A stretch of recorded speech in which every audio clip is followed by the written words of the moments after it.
professor na Universidade Nova de Lisboa e diretor do programa Gulbenkian de Língua e Cultura Portuguesas. Licenciado em História e doutorado em Musicologia. O fado é um dos seus fados. Recebeu recentemente o Prémio Universidade de Coimbra, um prémio atribuído anualmente a figuras da sociedade portuguesa que se destacam nas áreas da ciência e da cultura. Prémio atribuído pela primeira vez a um musicólogo. Daqui a pouco, no Magazine da Universidade Aberta. Rui Vieira Neri, musicólogo, recentemente vencedor do Prémio da Universidade de Coimbra 2018, é o convidado do programa de hoje. No Fugas, conheça melhor o Museu do Fado. Fado. Somos nós, portugueses, postos em música. Guitarra. É uma cantadeira disfarçada de instrumento. Garra. É o que faz com que a voz de um fadista nos arranhe a alma. Entre outros cargos, foi presidente da Comissão Científica da Candidatura do Fado à Lista Representativa do Património Cultural e Material da Humanidade da Unesco. Candidatura que saiu vencedora.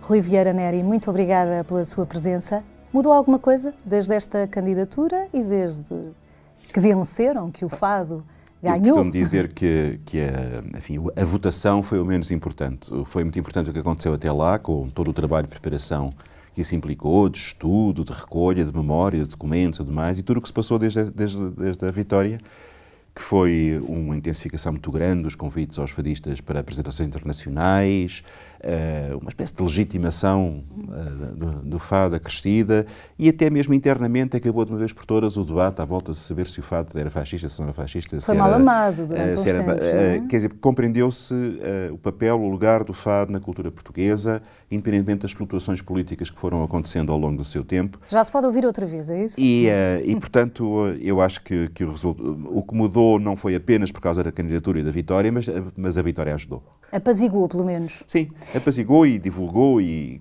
conjugou e chamou amores à volta do fado. Ao chamar amores, significa também que chamou mais gente ao estudo do fado? Certamente. Hoje em dia há cada vez mais jovens investigadores a trabalhar sobre fado. Mesmo sem serem portugueses? Muitos estrangeiros, muitos americanos, muitos franceses, muitos brasileiros e muitos portugueses em todas as áreas, na história, da musicologia, da antropologia, da sociologia, da história da arte. Acho que ficou uma moda, enfim, com tudo o que isso tem de positivo e de negativo, porque depois, quando passar a moda, vamos ver o que é que fica. Mas, para já, é um período entusiasmante, há muita gente a fazer trabalho, há muita informação nova a vir ao de cima. Até porque o fado, como outra canção ou outro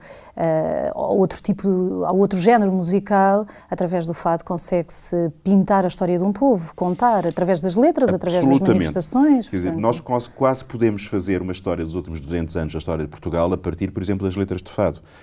Os fados... Daí esse cruzamento de disciplinas também, não é? Os fados operários e republicanos do final do século XIX, o fado censurado do período do Estado Novo, os novos fados do Alain Lemán, com letras do David Mourão Ferreira, e todos estes novos fados que apareceram desde o relançamento do fado a partir do início da década de 90, com estas novas gerações sucessivas que vão puxando para o fado poetas extraordinários e que estão atentas ao que está a acontecer à sua volta. E, paralelamente ao fado, outras manifestações artísticas. Claro. Os quadros, não é? As pinturas, os livros, a literatura à volta. O fado dialogou sempre muito com as outras artes e com os outros géneros musicais. O fado deixou-se influenciar e influenciou outros tipos de canção. Foi marcado pela presença do tango nos anos 20 e 30, foi marcado pela música brasileira, ainda hoje há muitos... Leva-nos às origens. Quais as origens? Exatamente. Onde é que começa? É difícil, não é? Não há um começo, não há uma espécie de ponto zero. Há um processo de formação em que há várias linguagens musicais que se vão cruzando. A primeira forma de fado que nós temos referência é uma dança cantada afro-brasileira, no início mesmo do século XIX. A África está aí também, não é? Também há lá um toquezinho do doce lundum chorado, como dizia no Cláudio Tolentino. Mas depois tudo isto se caldeia com uma quantidade de outras correntes, outras tradições, de outras influências, e portanto há um processo de mudança constante. Nunca há fado no estado puro. Então é a nossa identidade ou é um bocadinho de várias identidades, de vários povos? A nossa identidade é essa mistura. Nós somos um povo eminentemente mestiço, o que é ótimo. Temos com costela árabe, goda, romana, celta, na base de tudo. Depois temos costela árabe e judaica. Depois andámos pela África, andámos pela Ásia, andámos para a América. Somos um país costeiro, sempre aberto a gente que chega. Portanto, nós somos um país que tem curiosidades pelas músicas dos outros e que tem dentro de si muitas sementes diferentes. Se fizesse uma análise da ADN, daria um estudo completíssimo. Daria um estudo completíssimo, e eu acho que isso é uma das grandes riquezas da cultura portuguesa. Não é uma cultura fechada num vale no alto dos Alpes, que nunca viu ninguém que não tivesse passado ali os últimos séculos. É uma cultura sempre aberta ao mundo, sempre curiosa pelo mundo. Repara, a cultura inglesa, que é uma cultura de um Estado colonial gigantesco, nunca se deixou contaminar pelas culturas com as quais contactou. Nós, pelo contrário... Nós gostamos de ser contaminados, Nós gostamos de namorar com outra gente, gostamos de provar os pratos, gostamos de dançar as danças, de cantar as cantigas, e o fado aparece como uma manifestação muito identitária portuguesa, mas que bebe dessas coisas todas. Daí ser difícil, provavelmente, digo eu, pergunto-lhe, falar em fado. Fado ou fados? Fado com F Quando se grande. fala da história do fado, Sim, eu acho que se pode história falar, do fado são vários fados. pode-se falar de um fado globalmente. Dentro do fado há várias correntes. Certamente que o caso do fado em Coimbra autonomizou-se, quer dizer, a partir da viragem para o século XX, tornou-se num género completamente diferente, intrinsecamente coimbrão, ligado à universidade, com outros tipos de música, outros tipos de colocação vocal. Mas, no fundo, há um grande conceito mais geral de fado em que cabem estes múltiplos fados. Estes fados popular agora, ou aristocrático, de viela ou de restaurante, sim, ou de sala? Isso sim. Embora eu não conheço, e o meu pai dizia muitas vezes isto, e é verdade, e era um grande guitarrista de fado, não é? Raul Neri. Dizia-me, eu não conheço fado aristocrático, só conheço aristocratas que cantam fado, que é uma coisa um bocadinho diferente. Há de grandes figuras da nobreza portuguesa que cantaram bem o fado, como a Maria Teresa de Noronha ou Vicente da Câmara. E se calhar depois criou-se uma espécie de uma pseudo-escola de como é que deveria ser o fado aristocrático. Mas é uma construção. Tenho a certeza que a Maria Teresa de Noronha nunca lhe diria que cantava fado aristocrático. Mas é o mesmo que há vários mitos à volta do fado, não é? Como a guitarra ou viola. Não é bem um mito, mas é uma questão. Não, há sempre... o primeiro instrumento que acompanhou o fado foi certamente a viola. A guitarra começa... Mas ainda hoje se baralha um bocadinho, não é? Quem não sabe muito... Não, nós hoje em dia associamos o fado sobretudo à guitarra portuguesa, que é aquele som mais característico e que, de facto, a partir de meados do século XIX começa a ser um instrumento fundamental. A viola está presente sempre, é indispensável, e faz o baixo, faz o apoio rítmico, e a guitarra, de certa maneira, dialoga com a voz que canta. São os dois indispensáveis, embora hoje em dia se vão experimentando muitas outras formas de instrumentação. Sim, e, portanto, hoje há outros instrumentos. como houve sempre no tempo dos primeiros discos de fado, a partir de 1900, há fados com piano, há fados com orquestra. E urbano, ou houve noutras regiões do país que não urbanos? É fundamentalmente um género urbano, embora depois, pouco a pouco, tenha sido apanhado pelos bailes populares das zonas rurais, à volta de Lisboa, no Alentejo também há, mas foi, digamos, uma extensão. Ele é essencialmente uma canção urbana nascida dos bairros pobres da cidade de Lisboa. Canção melancólica ou alegre? Porque depois também há fado muito alegre, não é? Há as duas coisas.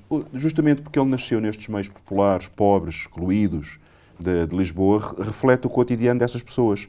É um cotidiano duro, de luta, de tristeza, de miséria, em muitos casos, mas também de festa, das festas dos santos populares, das pequenas alegrias do dia-a-dia, e, portanto, o fado reflete esta realidade de luz e de sombras da comunidade que o criou.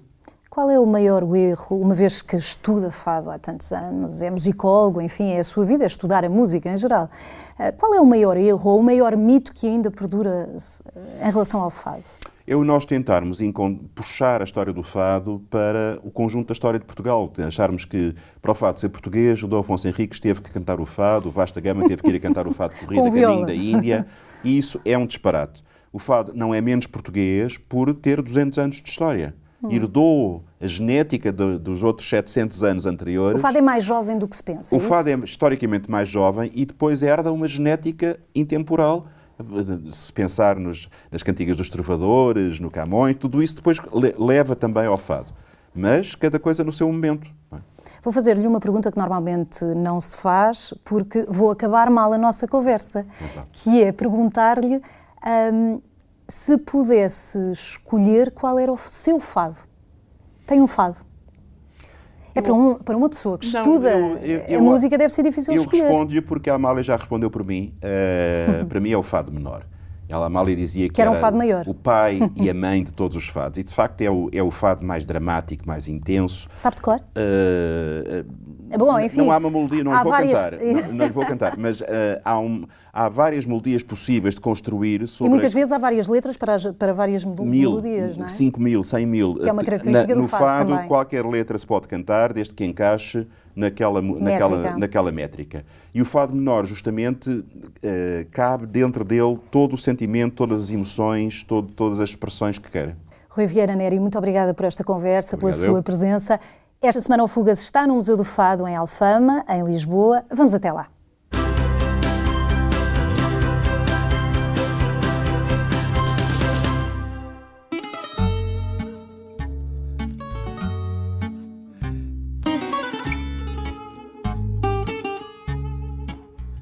O Museu do Fado é único no mundo, tem o privilégio de trabalhar com um objeto museológico que é, antes de mais, um sujeito, é um património vivo e tem a grande responsabilidade de interpretar, estudar e promover toda essa memória, que é uma memória muito contemporânea.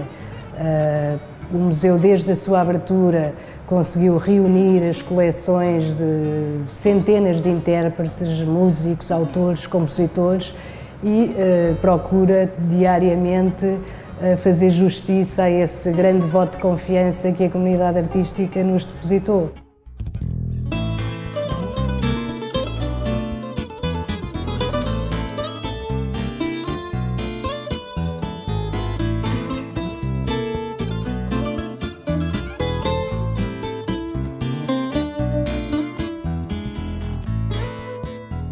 Uma viagem pelas artes plásticas que representaram o fado permite-nos compreender a globalidade e a transversalidade da sua representação nos vários domínios da pintura, do desenho, da gravura, por artistas de escolas muito distintas, artistas de diferentes gerações, artistas populares, artistas académicos e, no fundo, este olhar sobre as artes plásticas que representaram o fado, esta viagem pela história do fado em imagens, permite-nos compreender que estamos a falar de um fenómeno que desde muito cedo tem uma presença muito importante na sociedade portuguesa.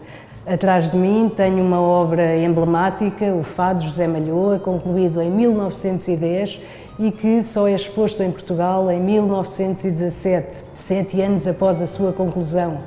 A sua exposição, à data, suscita uma enorme polémica na imprensa, mesmo junto da crítica adepta da obra de Malhoa, que repudia a ideia desta incursão do pintor por um tema tão marginal e tão associado a estes ambientes de transgressão. Certo é que é das obras mais citadas na nossa história da arte, é uma obra icónica. De facto, as nossas artes plásticas continuam a eleger o fado como tema central, seja porque vem na guitarra portuguesa, um elemento fundamental de uma certa ideia de Portugalidade, seja porque compreenderam bem o lugar central do fado na nossa identidade cultural.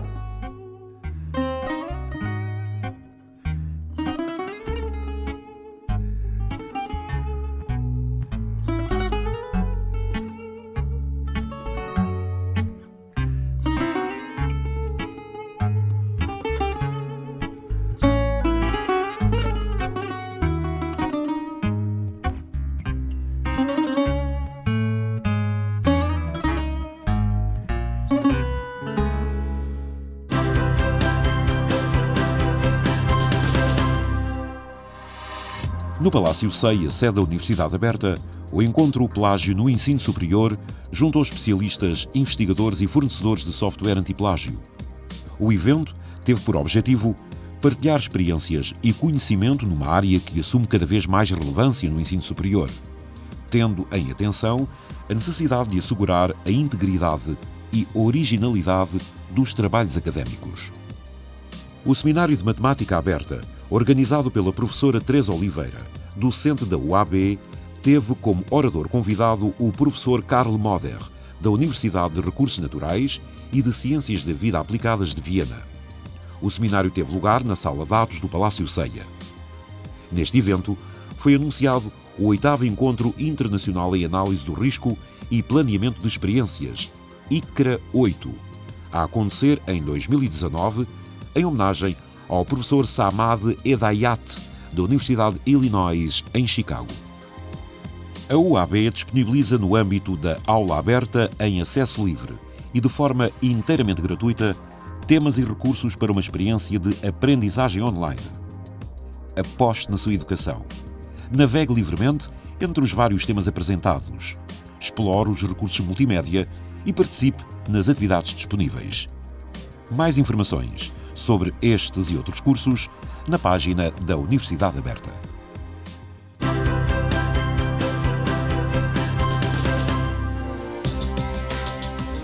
A Universidade Aberta disponibiliza diversos cursos no âmbito da aprendizagem ao longo da vida. Desde as pós-graduações à formação contínua de professores, os interessados podem candidatar-se aos cursos com candidaturas abertas. Mais informações na página da Universidade Aberta, uab.pt. A Universidade Aberta vai abrir candidaturas para todos os ciclos de estudos. No âmbito do primeiro ciclo, para os maiores de 23 e acesso específico, o prazo decorre de 13 de março a 15 de maio de 2018. A nível do segundo e terceiro ciclos, os interessados podem recorrer à Universidade Aberta entre 13 de março e 2 de julho. Encontram-se disponíveis os inquéritos de satisfação relativos aos cursos e unidades curriculares do primeiro semestre, do primeiro ciclo, cujo preenchimento poderá ser efetuado até ao dia 23 de março. Mais informações em elearning.uab.pt. As candidaturas aos prémios Arquivo.pt 2018 estão abertas. O objetivo é fomentar trabalhos inovadores de investigação sobre a informação histórica preservada no Arquivo.pt. Para concorrer, basta submeter um texto e um vídeo curto que descrevam o trabalho realizado. As candidaturas estão abertas até 4 de maio. Mais informações em arquivo.pt/prémios. Esteja atento ao portal da UAB e aceda a todas as informações sobre as iniciativas e os cursos da Universidade Aberta. uab.pt. Pode recordar este e outros programas no portal da Universidade Aberta, no portal da UAB ou on demand no Play da RTP em rtp.pt. Universidade Aberta, 30 anos a contribuir para a divulgação do conhecimento em língua portuguesa. Obrigada por nos acompanhar. Até breve.